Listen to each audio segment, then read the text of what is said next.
You're suffering right now. Maybe not in this exact moment, but you're carrying something heavy, something difficult, something that keeps you up at night or drains your energy during the day.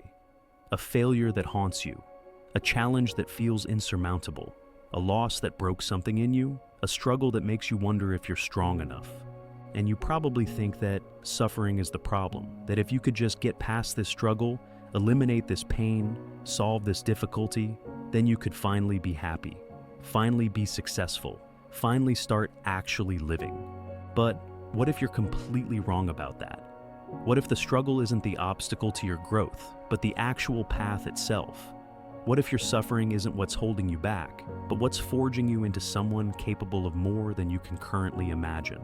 Friedrich Nietzsche spent his entire life in pain, chronic illness, devastating migraines, social isolation, professional rejection, near blindness. He knew suffering intimately, and from that suffering, he developed one of the most revolutionary insights in philosophy.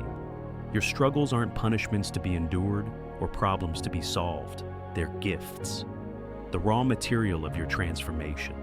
He wrote, "What doesn't kill me makes me stronger," and everyone thinks they understand what he meant. But most people have completely missed the point. He wasn't saying suffering automatically makes you stronger. He was saying suffering is the only way to become stronger. That strength without resistance is impossible. That character without adversity doesn't exist. Today I'm going to show you why Nietzsche was right, why your struggles are the greatest gift you'll ever receive, why the difficulties you're trying to escape are exactly what you need, and why understanding this will completely transform how you approach every hard thing in your life. This isn't toxic positivity. This isn't pretending pain doesn't hurt. This is understanding what suffering actually is and how to use it to become someone extraordinary. Let's begin. The first gift. Your struggles. Reveal what you're actually made of. Here's the first gift your struggles give you, and it's one most people never appreciate. Difficulty reveals your true character. Not the character you think you have, or the character you perform for others. Your actual character, stripped of all pretense and social performance. Nietzsche understood that comfort is a mask. When everything's easy, when life is going well, when you're not being tested, you can pretend to be almost anyone. You can perform strength, wisdom, integrity, courage. You can tell yourself stories about who you are and what you're capable of. But struggle rips that mask off. Difficulty forces you to see yourself clearly.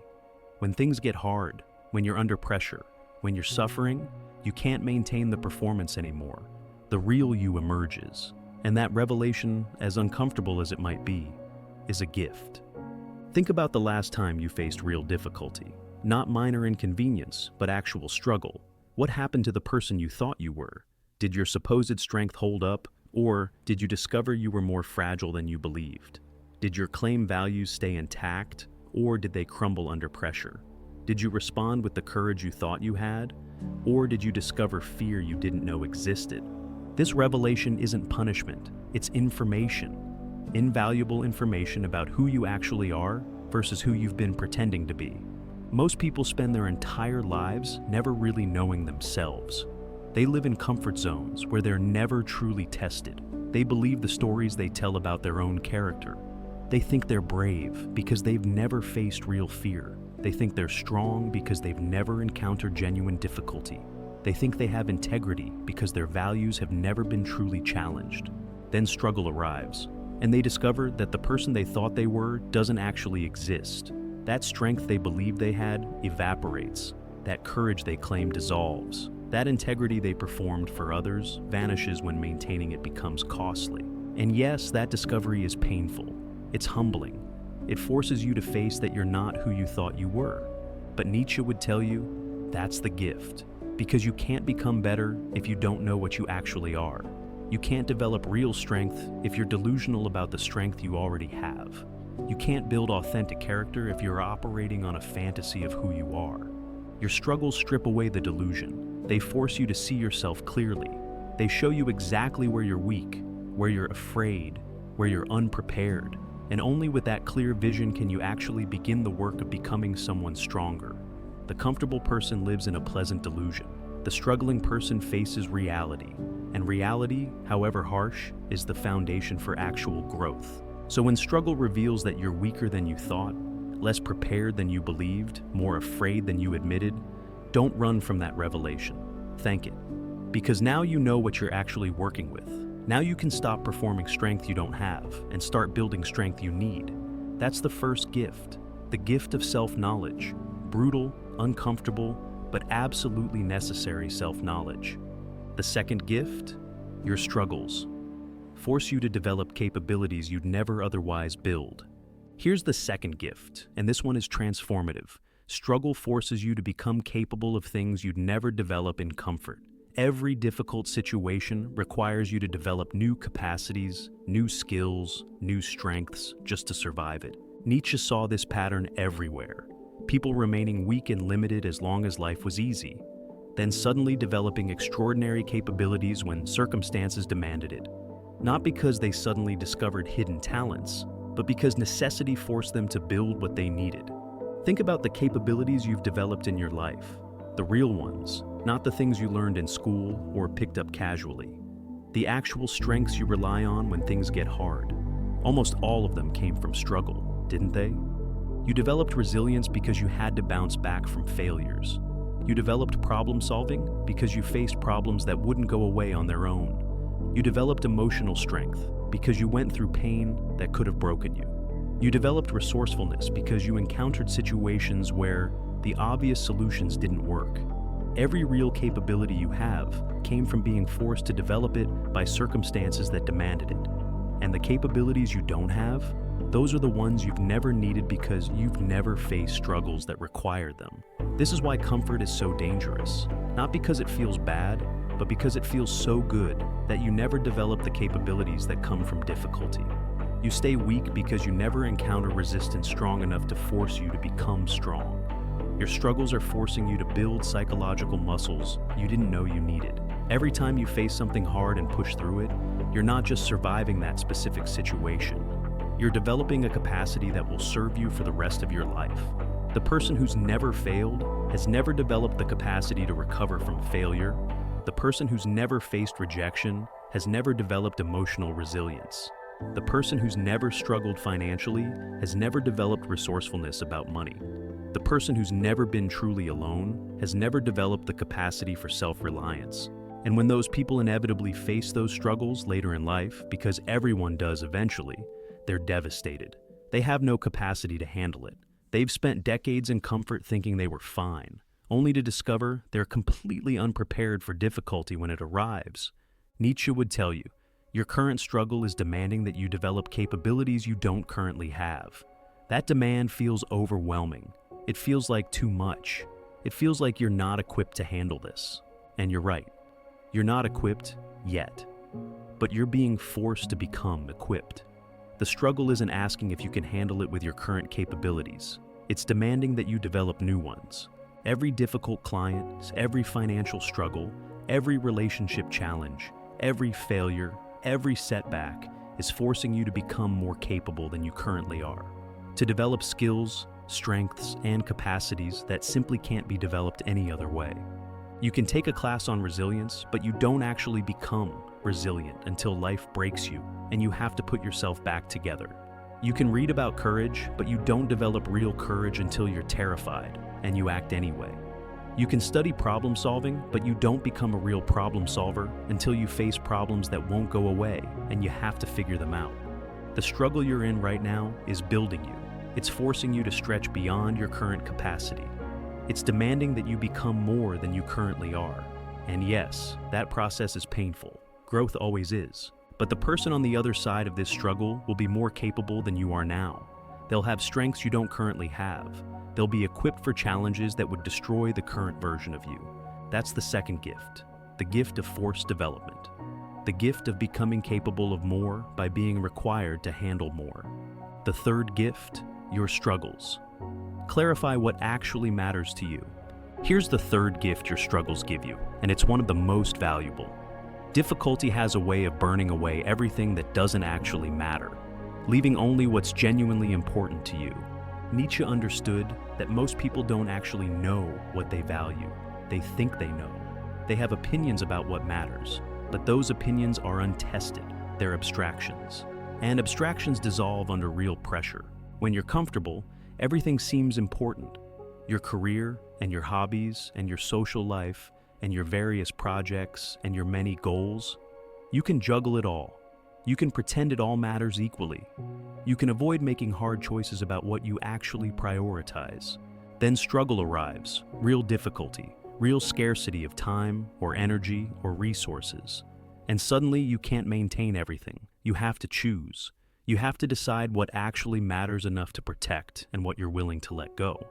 That forced clarification is a gift, because it cuts through all your self-deception about what you value.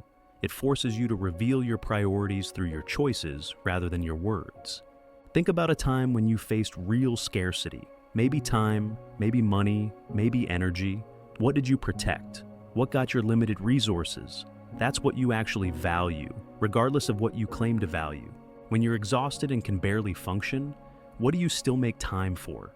That's what matters. When money is tight and you have to make hard choices, what do you refuse to cut? That's your real priority. When your energy is depleted and you can barely do anything, what do you still show up for? That's your genuine value. And often the answer surprises you.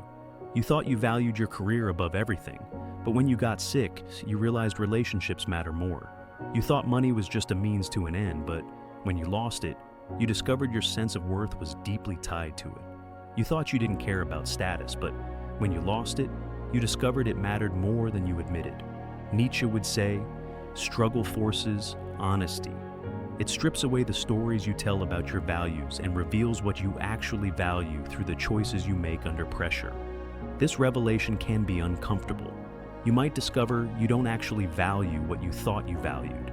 You might find that your actions under pressure reveal priorities that conflict with your self-image. You might realize you've been lying to yourself about what matters to you. But that discomfort is the price of clarity. And clarity is essential for living intentionally, rather than just drifting through life, claiming to value things you don't actually prioritize.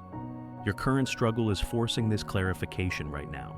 It's demanding that you choose, that you prioritize, that you reveal through your choices what actually matters to you.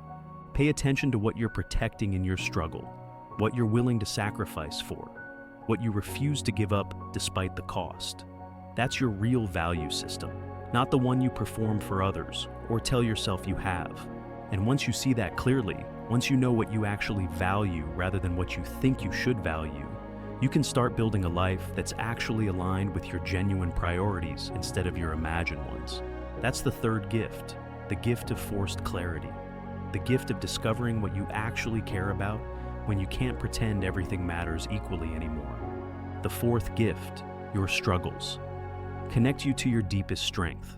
Here's a gift most people never discover because they're too busy running from difficulty. Your struggles force you to find a kind of strength that doesn't come from comfort or confidence or favorable circumstances. A deeper strength, the kind that comes from having nothing left to lose and choosing to persist anyway.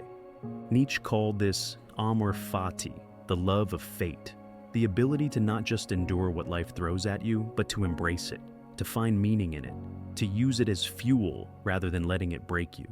When things are going well, your strength is untested. You might feel strong, but you don't know if you actually are because you've never had to draw from your deepest reserves. You're operating on surface-level resources, motivation, confidence, favorable circumstances. But struggle depletes all of that. The motivation disappears, the confidence crumbles, the favorable circumstances vanish, and you're left with a choice: give up or find a different kind of strength. Most people give up. They tell themselves they have hit their limit. They decide they're not strong enough. They look for exits. But some people find something else, something deeper, a strength that doesn't depend on feeling strong, a persistence that doesn't require motivation, a determination that exists even when hope is gone. Nietzsche knew this strength intimately. He found it during years of chronic pain, professional failure, and social isolation. When every external reason to continue was gone, he found an internal reason, not based on circumstances or confidence or favorable odds, based on something else entirely. This is the strength you can't access until everything else is stripped away. You can't find it when you're comfortable because you don't need it. You can't discover it when things are going well because you're using easier forms of motivation. Only when you're struggling, when you're depleted, when you have every reason to quit, can you find this deeper reserve. And once you've found it, once you know it exists in you, nothing can truly break you again. Think about a time you kept going, despite having every reason to stop, despite being exhausted, defeated, hopeless, despite everyone telling you to give up, despite your own mind telling you it was impossible. What made you continue? It wasn't confidence because confidence was gone. It wasn't motivation because motivation was exhausted. It wasn't hope because hope had died. It was something else, something harder, something that exists below all those surface-level resources. That's the strength Nietzsche was talking about. That's the gift your struggle is giving you access to. And here's what makes this gift so valuable.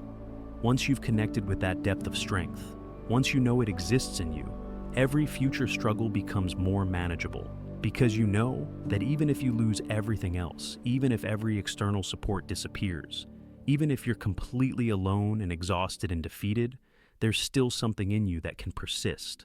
That knowledge is unbreakable, that strength is permanent, and you can only discover it through genuine struggle. The comfortable person doesn't know if they have this strength. They hope they do, they think they probably do, but they don't know because they've never needed to find out. You're finding out right now. Your struggle is forcing you to dig deeper than you ever have, to find resources you didn't know existed, to discover a capacity for persistence that surprises even you. That's the fourth gift, the gift of discovering your deepest strength, the gift of learning that there's something in you that can't be broken by circumstances, no matter how hard they get. The fifth gift, your struggles. Earn you wisdom that cannot be taught. Here's another gift that struggle gives you, real wisdom. Not the kind you get from books or advice, the kind you earn through experience, the kind that comes from making mistakes, suffering consequences, and learning lessons that you'll never forget. Nietzsche understood that the most valuable wisdom can't be transferred. It can't be taught in a classroom or learned from a mentor. It can only be earned through direct experience, usually painful experience. You can read about resilience, but you don't gain the wisdom of resilience until you've been broken and had to rebuild. You can study failure, but you don't understand it until you've failed at something that mattered to you. You can hear about loss, but you don't gain that wisdom until you've lost something irreplaceable. Every struggle you face is teaching you something that cannot be taught any other way. And that earned wisdom becomes part of your permanent operating system. It changes how you see the world, how you make decisions, how you evaluate situations. Think about the hard lessons you've learned in your life, the ones that came from painful experience. You remember them, don't you? You remember them more clearly than anything you learned in school. And they inform your decisions in ways that book knowledge never could. That's because earned wisdom lives in your body, not just your mind. It's integrated into who you are at a deep level. It's not information you can forget. It's understanding that becomes part of your fundamental way of being. The person who's failed multiple times has a wisdom about failure that someone who's only read about failure can never have. They know what failure actually feels like. They know what it takes to recover. They know which strategies work and which don't. Not theoretically, but practically, in their bones. The person who's experienced real loss has a wisdom about what matters that someone who's only imagined loss can never access. They know what's actually important because they've felt what it's like when it's gone. The person who's been through financial struggle has a wisdom about money that someone who's always been comfortable can never understand. They know what scarcity actually demands. They know what resourcefulness actually looks like. They know the real stakes in a way that theory can't teach. Nietzsche would tell you, your current struggle is earning you wisdom that will serve you for the rest of your life. Wisdom about yourself, about other people, about how the world actually works rather than how you wished it worked. This wisdom is expensive. It costs you pain, time, mistakes, sometimes things you valued. But it's also invaluable, because once you have it, it permanently changes your capacity to navigate life effectively. The comfortable person makes decisions based on theory, hope, and what sounds reasonable.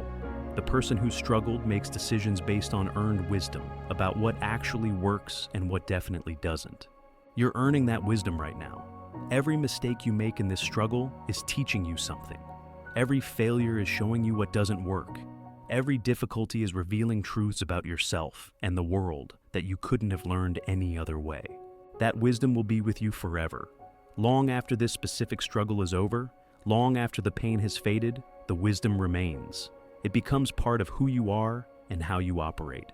That's the fifth gift, the gift of earned wisdom, the gift of learning lessons so deep they become part of your permanent way of being in the world.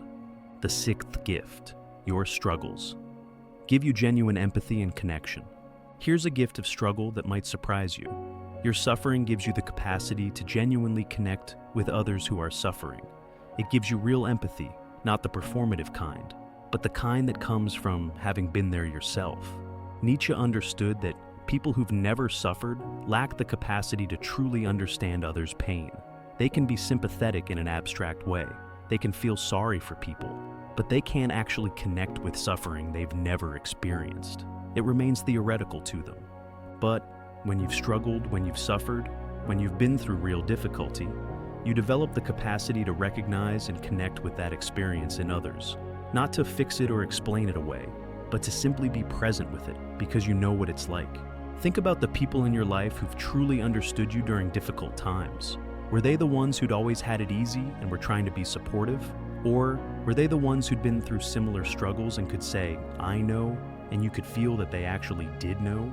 There's a depth of connection that only shared struggle creates, a recognition between people who've both faced the fire, an understanding that doesn't need explanation because it's based on common experience. Your current struggle is giving you access to that understanding. It's teaching you what it actually feels like to go through this particular kind of difficulty. And that understanding will allow you to connect with others going through similar struggles in ways that people who haven't experienced it never can. This might seem like a small thing, but Nietzsche recognized it as one of the most valuable aspects of suffering, the capacity for genuine human connection, the ability to sit with someone in their pain without trying to fix it or minimize it or rush them through it. The comfortable person, when confronted with someone else's suffering, often tries to solve it or explain it away or point out the silver lining. Why? Because they're uncomfortable with suffering. They haven't learned to sit with it. They need it to not be that bad. But the person who's suffered knows you can't solve some things. You can't fix some pain. Sometimes the only thing you can do is acknowledge it, be present with it, and let the person know they're not alone in it. That capacity for presence is rare, it's valuable, and it only comes from having been through difficulty yourself. Your struggle is also changing how you see other people's struggles. You're less likely to judge, less likely to assume they should just get over it or try harder. More likely to recognize that struggle is real and hard, and sometimes all you can do is persist through it. This understanding changes your relationships. It deepens your connections. It allows you to be actually helpful to people going through hard times rather than just performatively supportive. That's the sixth gift, the gift of genuine empathy, the gift of being able to truly connect with others through shared understanding of struggle. What Nietzsche understood, strength without suffering is impossible. Let me bring this all together with what Nietzsche truly understood that most people miss. He didn't just say suffering can make you stronger. He said strength without suffering is literally impossible. You cannot develop real strength without resistance. You cannot build genuine character without adversity. You cannot become resilient without being tested. You cannot gain wisdom without mistakes. You cannot develop deep empathy without experiencing pain. Every single valuable quality you could want to develop requires struggle, not as an unfortunate side effect, but as the essential ingredient. This is why people who try to avoid all suffering end up weak, not because they're bad people, but because they're trying to develop strength without the only thing that creates it. They want the outcome without the process. And it doesn't work that way. Nietzsche saw people everywhere trying to eliminate all difficulty from their lives, thinking that comfort was the goal, and he watched them become weak, shallow, unfulfilled, because they were trying to live without the very thing that makes life meaningful. Your struggles aren't obstacles on the path to strength. They are the path. Your difficulties aren't problems preventing your growth. They are the growth itself, in real time. This doesn't mean you should seek out suffering for its own sake. That would be masochistic and pointless. But it means when suffering inevitably comes, when struggle shows up in your life, your relationship to it determines everything. You can see it as a curse, something unfair that shouldn't be happening to you. You can spend your energy resenting it, asking why you, wishing it would go away. You can see yourself as a victim of circumstances that are preventing you from being happy. Or you can see it as Nietzsche did, as a gift, as the raw material of your transformation, as the essential ingredient in becoming someone extraordinary, as the forge in which your character is being shaped. Same struggle, same pain, same difficulty, but completely different relationship to it. And that relationship determines whether your struggle destroys you or creates you. Your choice, curse or gift. So here's where we are. You're struggling with something right now. That's not going to change immediately. The difficulty you're facing isn't going to magically disappear just because you understand it differently. But your relationship to it can change today. Right now, you can keep seeing it as a curse, as something that shouldn't be happening, as evidence that life is unfair, or that you're unlucky, or that something's wrong with you. You can keep resenting it, fighting against it, wishing it would end. And if you do that, you'll suffer and gain nothing from it. You'll endure the pain, but miss the gifts. You'll go through the difficulty, but emerge unchanged, having wasted the opportunity for transformation. Or you can choose to see it as Nietzsche did, as a gift, as your struggles revealing who you actually are so you can build on reality instead of delusion. As circumstances forcing you to develop capabilities you'd never build in comfort. As difficulty clarifying what actually matters to you. As pain connecting you to deeper strength than you knew you had. As experience earning you wisdom that cannot be taught. As shared suffering giving you genuine empathy and connection. Same struggle, same pain, but one relationship to it leaves you bitter and unchanged. The other transforms you into someone more capable, more wise, more resilient, more whole. Nietzsche chose transformation. He took every bit of his suffering and used it as fuel. He took his pain and turned it into philosophy that's still changing lives more than a century after his death. Not because he was special or superhuman, but because he refused to see his struggles as curses. He insisted on finding the gift in them. He demanded that his suffering means something. That choice is in front of you right now. Your struggle is giving you the same gifts Nietzsche's gave him. The revelation of who you actually are. The forced development of new capabilities. The clarification of what matters. The connection to deeper strength. The earning of wisdom. The capacity for genuine empathy. But you only receive those gifts if you choose to see them. If you choose to use your struggle rather than just endure it. If you choose transformation rather than victimhood. The struggle is happening either way. The only question is whether you'll let it forge you into something stronger or just beat you down into something bitter. Nietzsche made his choice. Now you make yours. Your struggles are the greatest gift you'll ever receive, but only if you're brave enough to see them that way. Now go use them.